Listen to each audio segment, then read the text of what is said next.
बिहार की आशा एवं आशा फैसिलिटेटर बहनों, कल हड़ताल समापन के बाद हमारे कई बढ़े चढ़े साथियों के द्वारा ऑडियो मैसेज डालने का अनुरोध किया गया।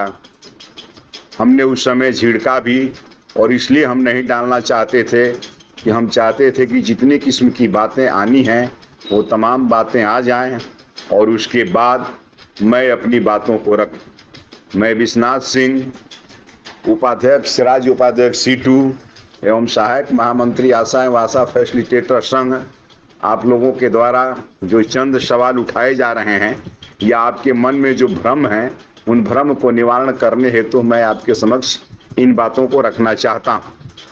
सबसे पहली बात यह है कि सरकार मंत्रिमंडल के समूह को कहते हैं और जो विभाग में तय होता है वह पत्र विभाग को जाता है और उसके बाद विभाग के द्वारा संलेख तैयार करके माननीय मुख्यमंत्री के यहाँ भेजा जाता है और पुनः जब लौट करके आता है तो उसको कैबिनेट में रखा जाता है और कैबिनेट की स्वीकृति के बाद आपको 1500 रुपया देने और मानदेय का आदेश निर्गत होगा संकल्प के माध्यम से। यह सितंबर के महीने से मिलेगा और जो बातें हुई हैं वह कल शाम में बात हुई। आज रविवार है, कल 14 तारीख को 15 अगस्त की तैयारी है। कार्यपालक निदेशक के द्वारा तमाम चीजें लिखित रूप से विभाग को उपलब्ध कराई जाएगी और हम लोगों को भी उपलब्ध कराई जाएगी। आपके मन में जो भ्रम है कि जो पिछली बार की तरह धोखा हुआ, वह धोखा नहीं होने जा रहा है। पिछली बार की जो सरकार के मंत्री थे माननीय मंगल पांडे जी, वो भारतीय जनता पार्टी का जो विचारधारा है वह विचारधारा मनुवाद पर आधारित है, वर्ण व्यवस्था पर आधारित है, जबकि ये वर्तमान सरकार न्याय के साथ विकास और सामाजिक न्याय पर आधारित है। इसलिए यह मानदेय देने के लिए तैयार हुई। मानदेय शब्द लिखा जाना और 1500 रुपया मिलना अपने आप में एक ऐतिहासिक जीत है। पारितोषिक उपहार होता है और मानदेय एक किस्म का वेतन होता है। इस बात को आपको समझना होगा, क्योंकि माननीय मुख्यमंत्री का निर्देश है कि जो चीज कैबिनेट में जाना है वो कैबिनेट में जाए बगैर कोई भी माननीय मंत्री इसकी घोषणा नहीं करें। इस कारण तेजस्वी यादव ने इसकी घोषणा नहीं किया, लेकिन कार्यपालक निदेशक सह सचिव संजय कुमार सिंह, प्रोग्राम पदाधिकारी डॉक्टर YN पाठक, आशा को देखने वाले प्रणय, इन तमाम की उपस्थिति में जो कार्यपालक निदेशक से सहमति हुई थी, उन तमाम सहमति को कार्यपालक निदेशक ने माननीय स्वास्थ्य मंत्री के समक्ष रखा और स्वास्थ्य मंत्री ने इस पर स्वीकृति प्रदान की और अब ये विभाग से संलेख बन करके कैबिनेट में जाएगा और कैबिनेट में जाने के बाद अप्रूव होकर के यह आदेश निर्गत होगा। लेकिन ये बढ़ा हुआ 1500 राशि का भुगतान सितंबर महीने से ही होगा। इस पर आपको स्पष्ट होना चाहिए। दूसरे, जितनी भी प्रोत्साहन राशियां मिलती हैं उन प्रोत्साहन राशि को बिहार सरकार नहीं बढ़ा सकती है, वह केंद्र से ही बढ़ेगा, चाहे वो प्रोत्साहन राशि हो या आशा को मिलने वाला भ्रमण भत्ता हो या रिटायरमेंट बेनिफिट हो। सरकार इस बात पर सहमत है कि प्रोत्साहन राशि को तिगुना करने के लिए आशा फैसिलिटेटर को 300 से 500 रुपया 30 दिन देने एवं रिटायरमेंट बेनिफिट, साथ ही साथ सरकारी कर्मचारी का दर्जा देने के लिए भारत सरकार को वह लिख करके भेजेगी। इस पर भी सहमति बनी हुई है। इसलिए कुछ लोगों के द्वारा जो हड़ताल में लेट गए और वे लोग लेट जाने के बाद हम 3 को प्रदर्शन किए, उन लोगों ने 10 को प्रदर्शन किया। वो हड़ताल को लंबा कराना चाहते थे और हड़ताल को लंबा करा करके हड़ताल को फंसाना चाहते थे। उस परिस्थिति में हम लोगों ने सरकार के बुलावे पर वार्ता किया है और 15 अगस्त के बाद कार्यपालक निदेशक के द्वारा जो सहमति की बिंदु हुए हैं उन तमाम चीज़ों को लिख करके उपलब्ध करा दिया जाएगा। जो सहमति की बिंदु थे वो जानकारी के लिए हम लोगों ने संयुक्त आशा संघर्ष मंच की तरफ से लिखित रूप से आपको भेज दिया। यही सहमति के बिंदु हैं जो पत्र 15 अगस्त के बाद निकल जाएंगे। ये ही स्थिति है। और साथियों, सवाल C2 से हम गाइडेड हैं, C2 से हम संबद्ध हैं। C2 का नारा है एकता और संघर्ष, इसलिए हमने एकता स्थापित किया। इसलिए ये कोई बहुत बड़ी बात नहीं है कि वार्ता में गोप गुट के 3 थे और हम 2 थे।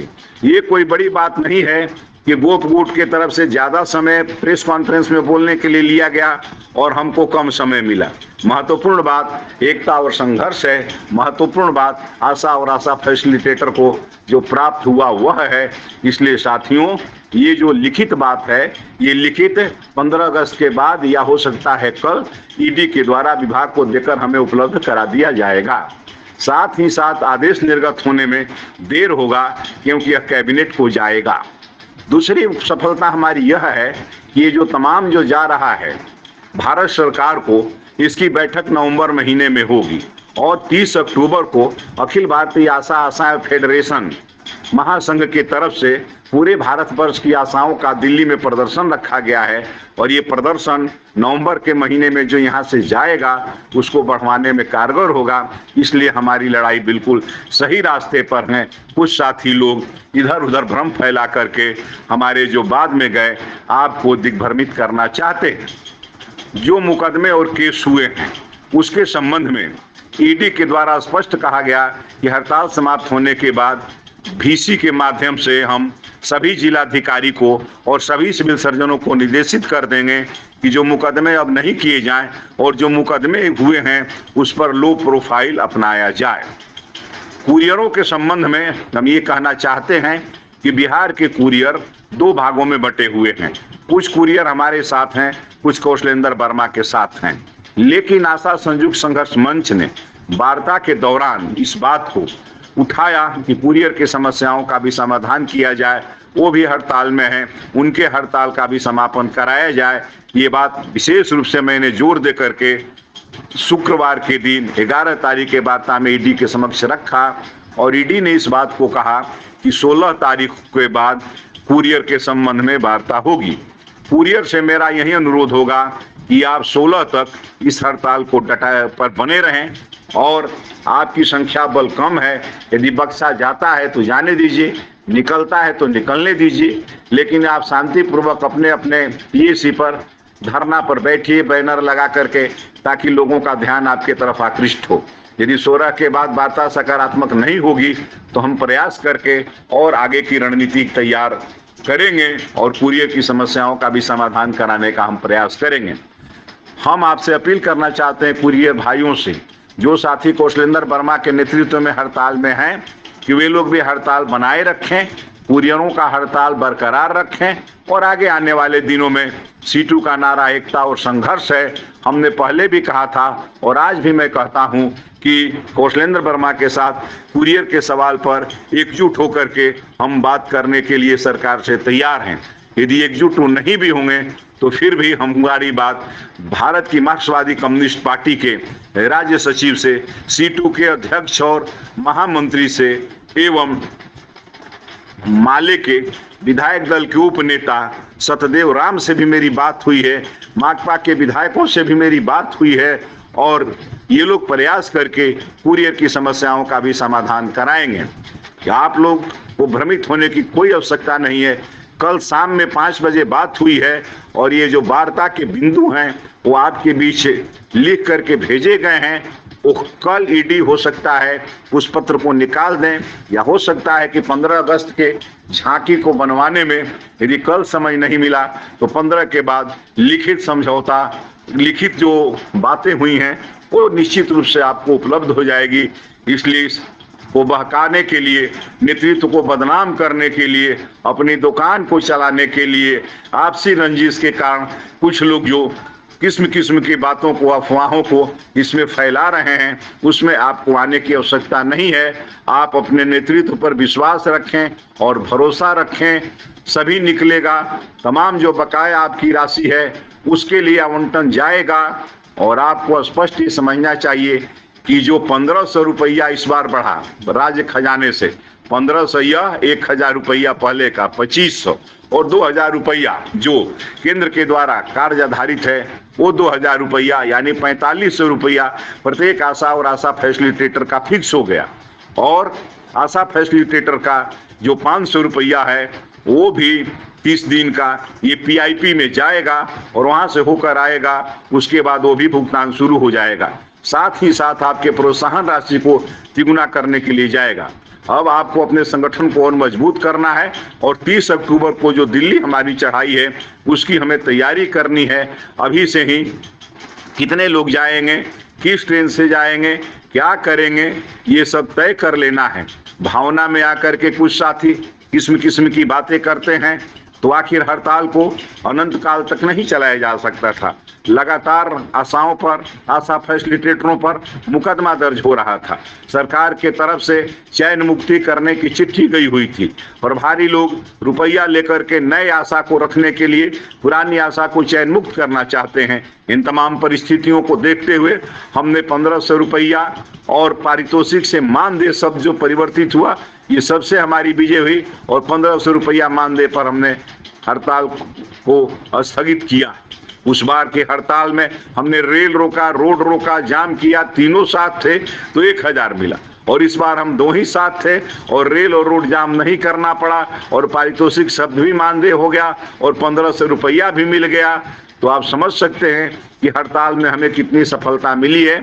इसलिए बहनों, बहकावे में नहीं आवे और आप सारी बातों को समझने का कष्ट करें। साथ ही कुरियर साथी निराश नहीं हो, आप अपने हड़ताल को जारी रखें। यदि आवश्यकता पड़ेगा तो पुनः पटना में लगातार धरना चलाया जाएगा और बिहार राज्य आशा फैसिलिटेटर संघ, आशा संयुक्त संघर्ष मंच और भारत के जितने भी ट्रेड यूनियन है सभी आपकी लड़ाई का समर्थन करेंगे। एकता क्यों जरूरी है कि इसलिए कि भारत के 10 ट्रेड यूनियन ने लिख करके बिहार के माननीय मुख्यमंत्री को पत्र लिख करके भेजा हड़ताल समापन कराने के लिए। उस पत्र का हिंदी में अनुवाद करके भी डाला गया है।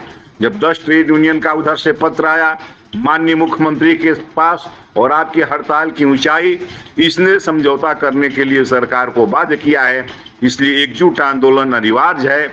ये डिपेंड नहीं करता है कि शशि यादव ज्यादा बोली, कि मैं ज्यादा बोला, 3 गो उधर से गया, 2 गो इधर से क्यों गया, ये कोई बहुत खास मायने नहीं रखता है। खास मायने रखता है कि आपकी उपलब्धि क्या हुई, आपका पहचान क्या बना। आप शांति बनाए रखें, धैर्य से रहें।